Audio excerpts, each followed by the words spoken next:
Bote na bino surtout bopona radio télé étoile du ciel vraiment nzamba pambola bino na lobaka mettre quoi que étoile eza toujours likolo yo pesa la likolo en aucun jour vous pouvez bana kokoya parce que yango eza kaliko nzambe alola amona baza naye. Alors la tranche na bino bolandaka mingi invité du ciel lelo na yambisu mosana na nzambe plutôt yenda yambinga pa na ye mais na yambi na plateau na ngai ya invité du ciel. Il s'agit de prophète Charles Lou yende tomeka mono ke kosala analyse ensemble par rapport ya mboka na biso na biki RDC eza ya yo eza ya na eza ya biso nyonso na suto za na ngoto tomeka mono ke bisolo kobeta na prophète ya kolo.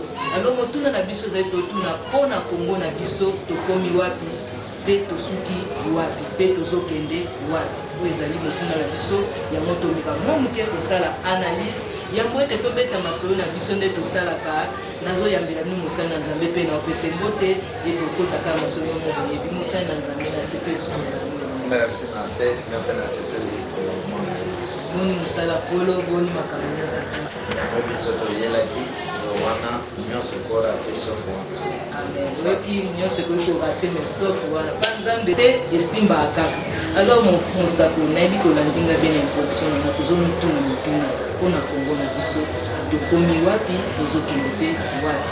Alors nayebi ke bino basako bozalaka na bensi di l'éternel bozangaka te yango toni mwa moke posala analyse par rapport ya teme wana tozokanisa. merci beaucoup Marcel na obandana na répondre yo na place moko lobi Kongo na ngai ya yo ya biso nyonso Kongo eza ya biso nyonso te wana ozotumona ngai Kongo eza ya biso nyonso tutendeni to Kongo eza yanga ya yo ya ngai te ya bango te ya motu nyonso te Kongo na ngai ya yo ya biso nyonso. C'est-à-dire quoi? Défendez-vous. C'est-à-dire que il y a des Congolais qui ne sont pas Congolais. Abutami na Congo baparents na ye ba Congolais maza Congolais te. Mais comment ça yo botami na Congo baparents ba Congolais ozala mwana Congo te. Par exemple ba généraux ya Congo, par exemple la présidence, par exemple la député, par exemple la gouverneur, par exemple la leader et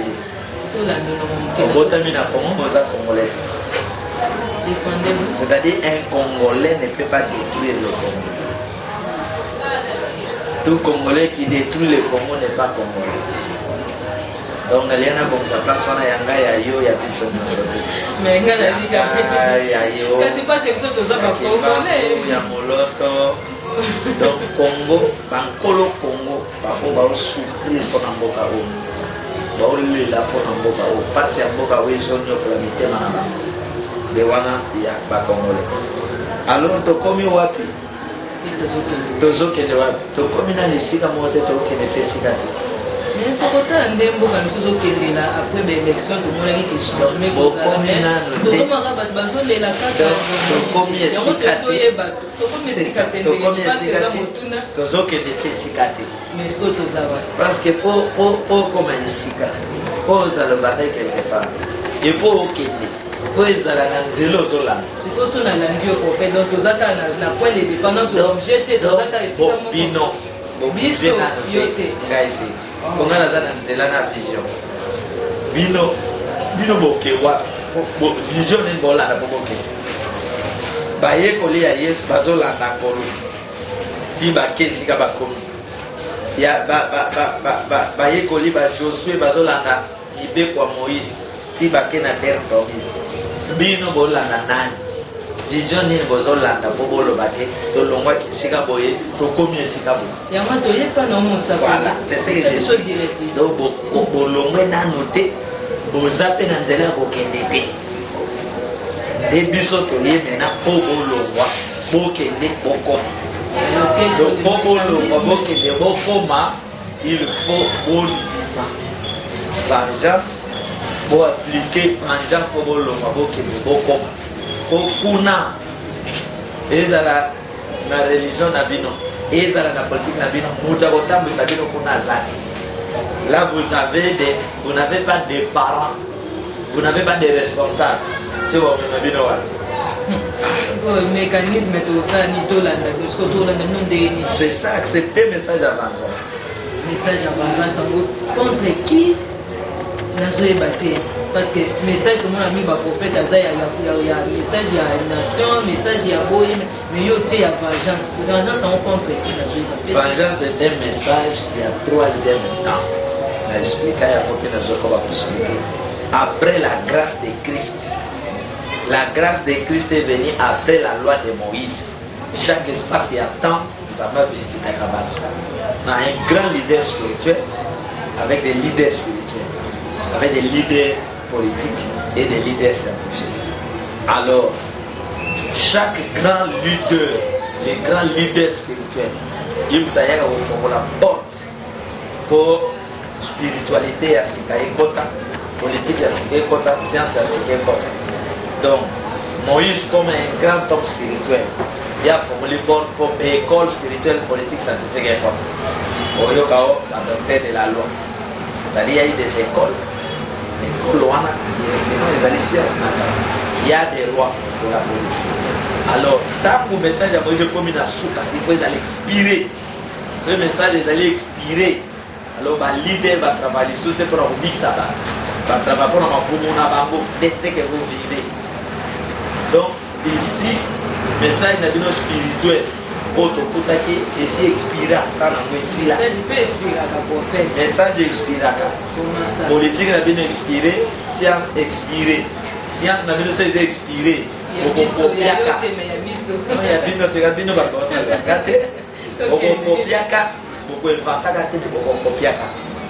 Science en vigueur, technologie en vigueur. La Chine, Japon, au bazo créé, Dubaï a créé. Chikoyo, politique n'a pas expiré. Parce que ce que yokani, qui est au sein de 5 ans, ils en ont besoin. Politique expirée, va respecter la côté. Alors, le moto n'a pas de 5 ans, pour voter soit comme on a 4 ans.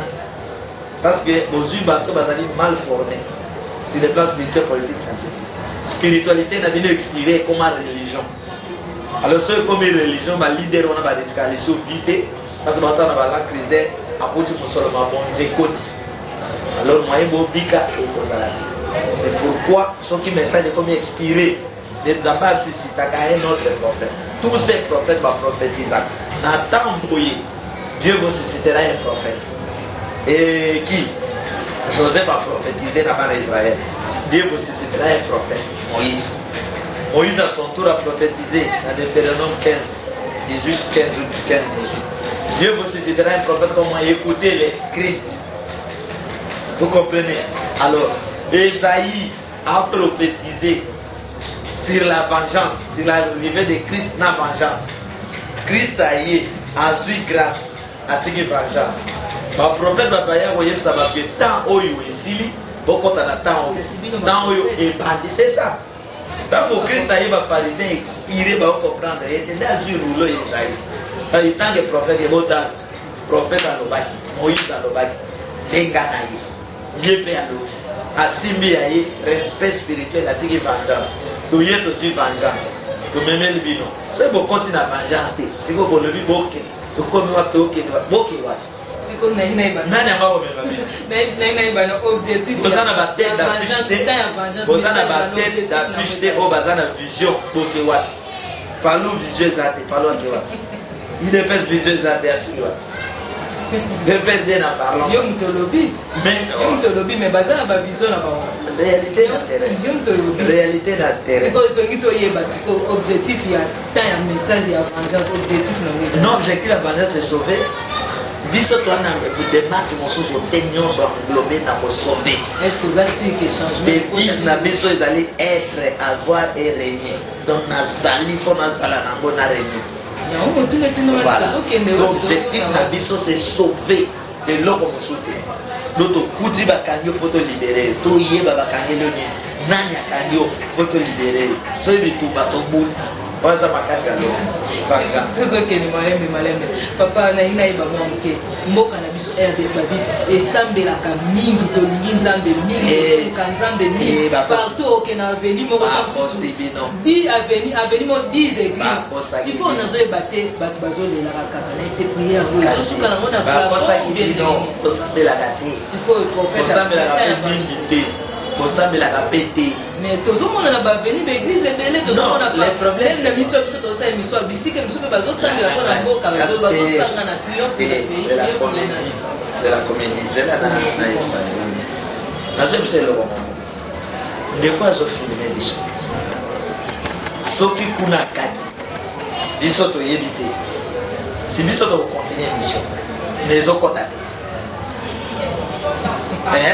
mais eye kuna ndeko yebisa biso ebotika ekati donc nzambe déjà kangane caméra prière ezoloka te prière ezali donc boza na temps expiré na kati ya religion expiré oyoka bino te soit miliki expiré mais là okota vacances oke vacances pour toujours parce que oke kosimba biloko ezali ya mabe soki balambi biloko oyo epoli bapesi olia olia c'est biloko kopola boboya mais mpona ye balider bapoli boboya bango message epoli boboya bango donc boza koprie bapriere ya kopola balider ya kopola alors bapriere wana ezali na faveur ya balider quel est ce père aboti mwana mwana ne azokufa nzala ye azolia avant de osema mwana akangami na motango olela père azoseka nde balider boza na bango bozoprie te soki bobanda oprie soki bakongole balinga mboka soki bobanda oprie soki bozali na bapasteur soki bozali na balider belekoko eza boye mais na nyonso wana tomoni chef de la nation atelemaki abi tosala prière son chef de la nation tosauve mboka na biso tozomona te tosanganaki biso totelemi na station na stade tobondeli mpona mboka biso action de erreur basali bino mpo boyekola français ntango ozo le chef de la nation mais kasi ye etake papa na biso nyonso te ya bana congo yoka tobaki congo ezaka erreur wana toza na papa ya biso nyonso te kasi na minute oyo moto wana moto ozoloba wanamonango te banda bakondi tolekisi na tomona te moto azwi likanisme ye azwi likanisme nepoka toza kabila kosali priere ya mamoli wana kutu te mamoli basalisa bino jeune à 3 jours de prière oyo kosala mbula panzaki bato siko priere esalimaka lelo zela mama ozoloba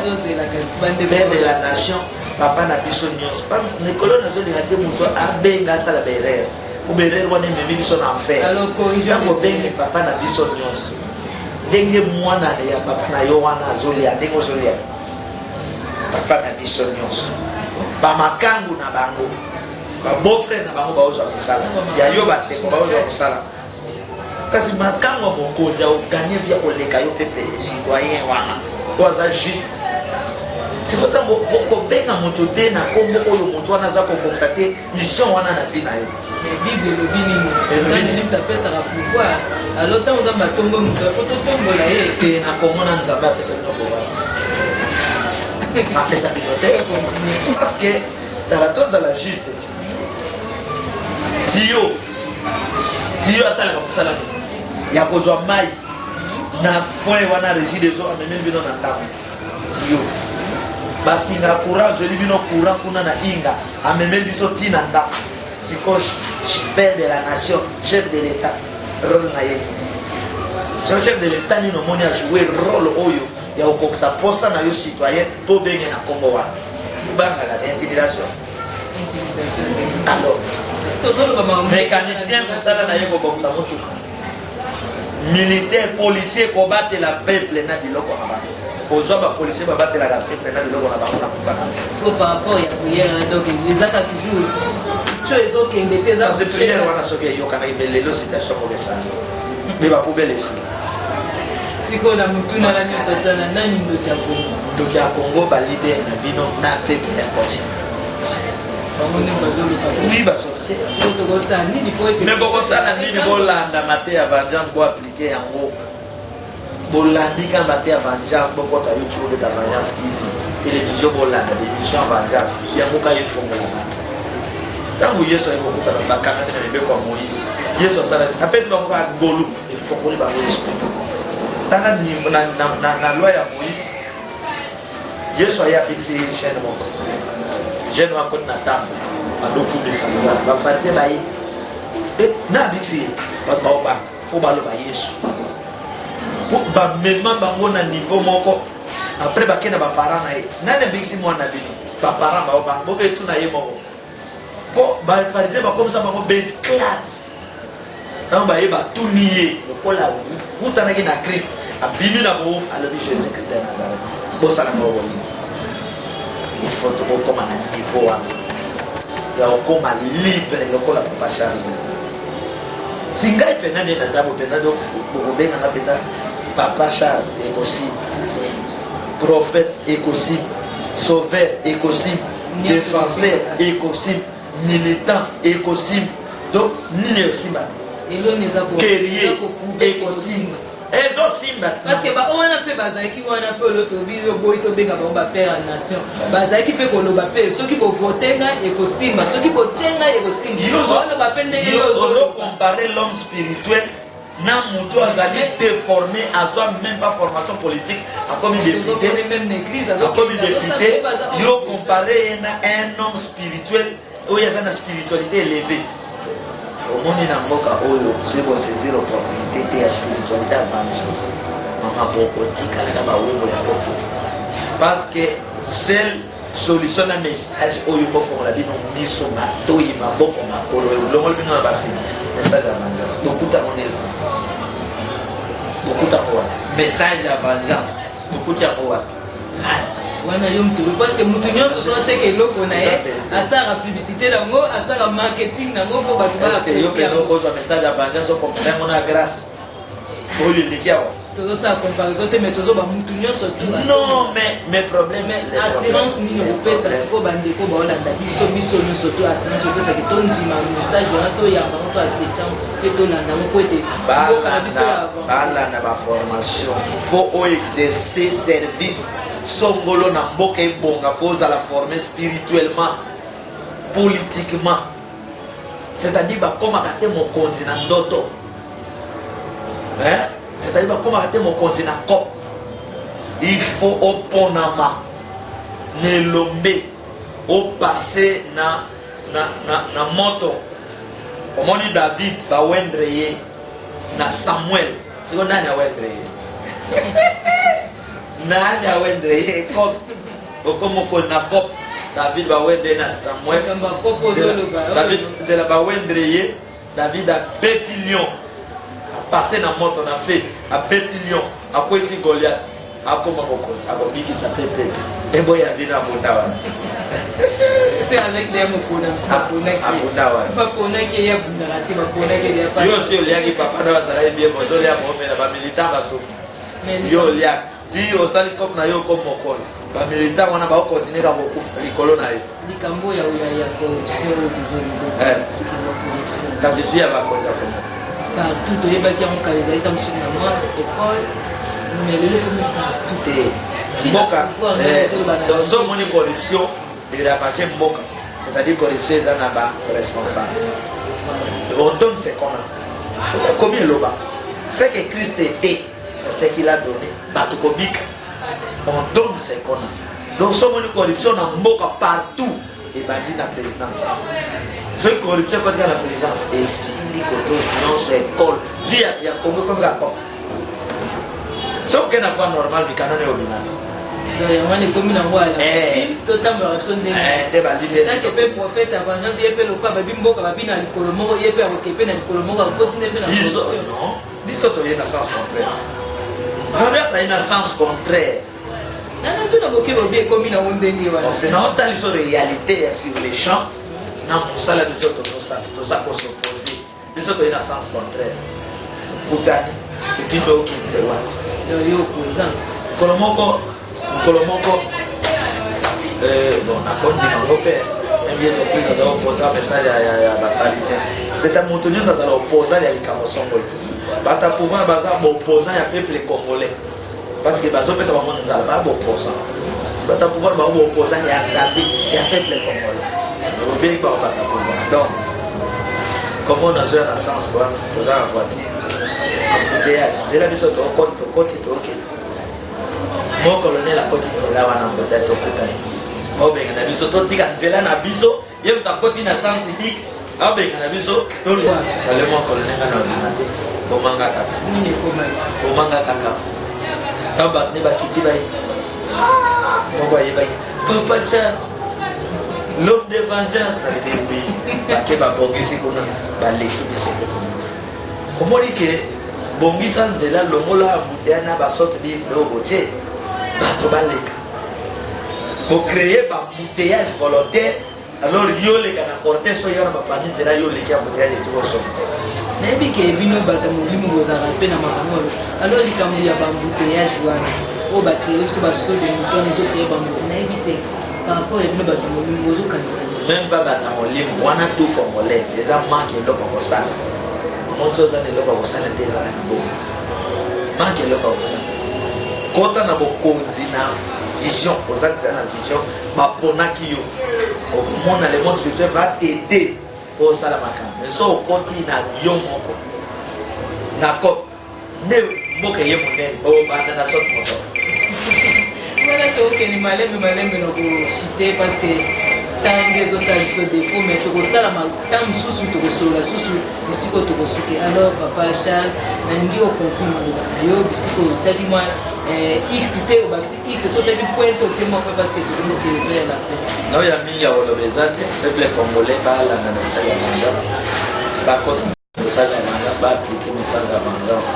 mikolo oyo naza na kosenga transport parce que toza na tour du Congo donc tour du Congo tosala bapriere na baprovince ya Congo donc toexpose badrapeau spirituel ya vengeance na mapinga ya vengeance tokanga na frontière benemi oyo badoyeka mikolo nyonso akoti kuna na este akoti quelques jours bokoyoka mokolo abeti epe ebeti ekaka ebeti sango na ye esili donc ndongisie tout ça kambo kozonga toclotire na Kinshasa nsima toprépare batourne ya libanda mpona koprépare retour ya peuple congolais na mboka 00243 89 83 77 536 89 83 77 536 ou balanda mpe bavideo ya vengeance pour un Congo tout puissant na YouTube ezali vengeance TV numéro na pesi wana WhatsApp baface na bibe wana baninga bakelie sola tolanda bango voilà ya oloba mingi eza te toyoki papa Charles ndenge ase défendre par rapport ya nali tozosala mpona Congo na biso tokomi wa mpe tokenda na sili yo moko se retrouver ozwi réponse na mitimo ezalaki nango prochainement tocontinue lisusu na papa Charles ndenge nzambe kosunga biso na mpona lelo tolobika merci na bino na fidélité bolandaka radio télé traditiel nzambe alola apambola bino merci na PDG na biso pasteur Miko Batika les guerriers ainsi que maman Liliane pe ba etumba nyonso tusika bozwami éparpillé na monde entier nzambe apambola bino na nsima kamera kuna merci na Zailo Batika kuna lelo tolobikaka